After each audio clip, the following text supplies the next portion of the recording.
बदल बदल के झटके में आवा कहल कहल गई का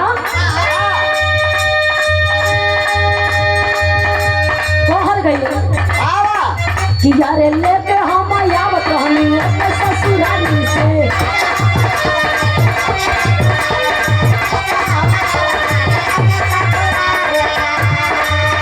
पंडित जी कहला कि कैसन तुहार मेहरारू हेरा गई हो कहला का करी लेके ससुराली से आवत रहली कहला कि लेके हम आवत रहनी ससुराली से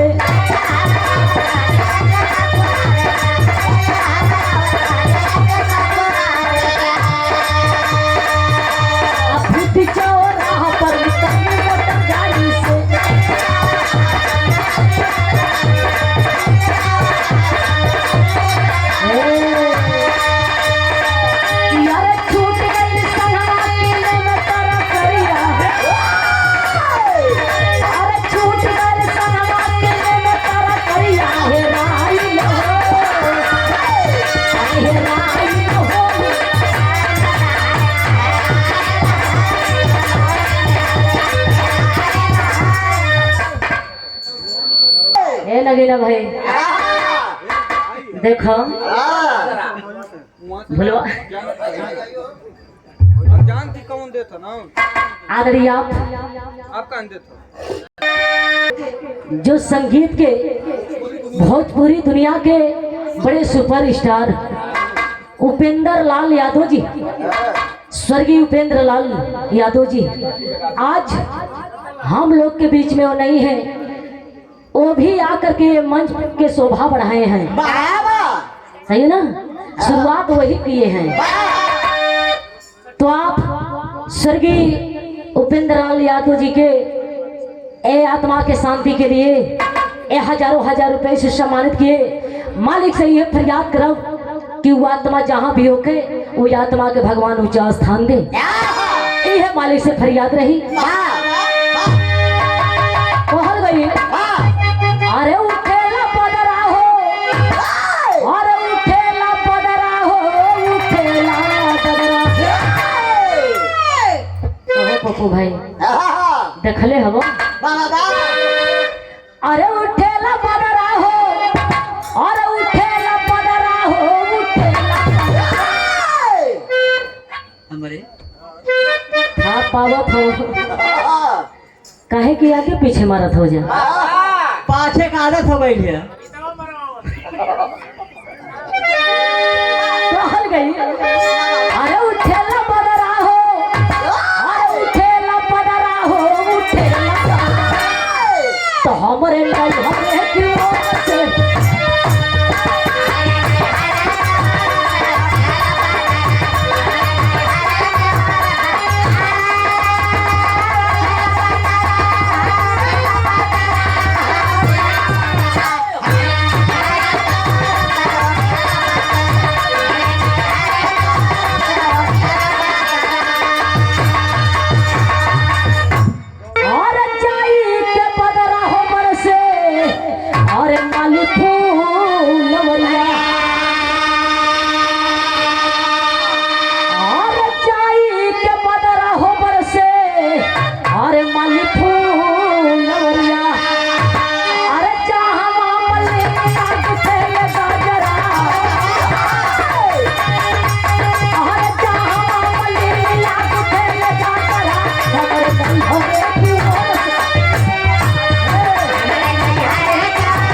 पिया के धैले बासर दिया हो नहर के पानी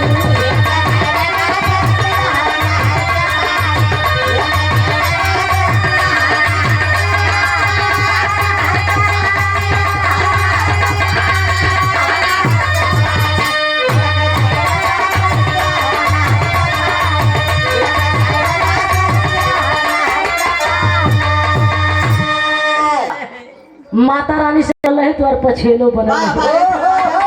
मरे जिन मृतंगमा बजावेलन आगेला पछेला दोनों बजावेलन। ते माई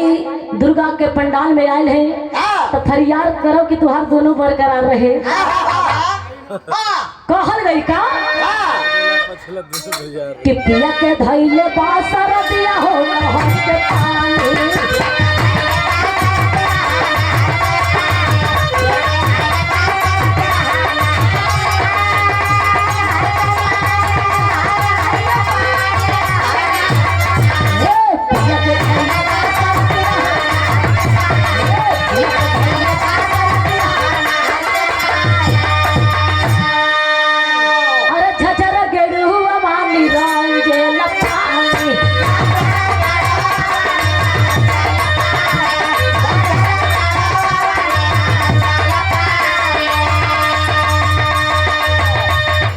हमारे बड़े भैया शिव शंकर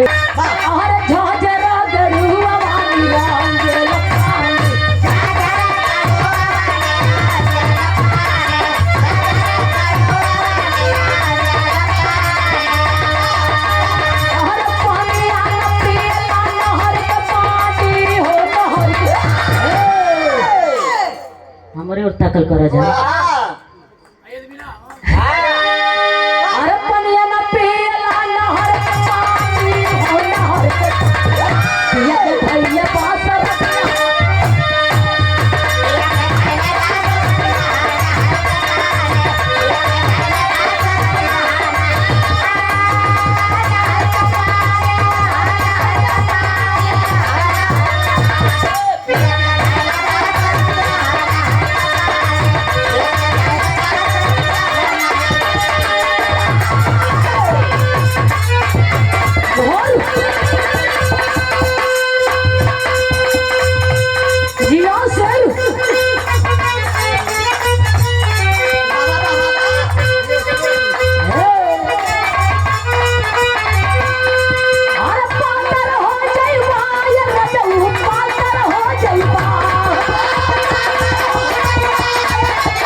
मार के हितवा पानी फेंक दे।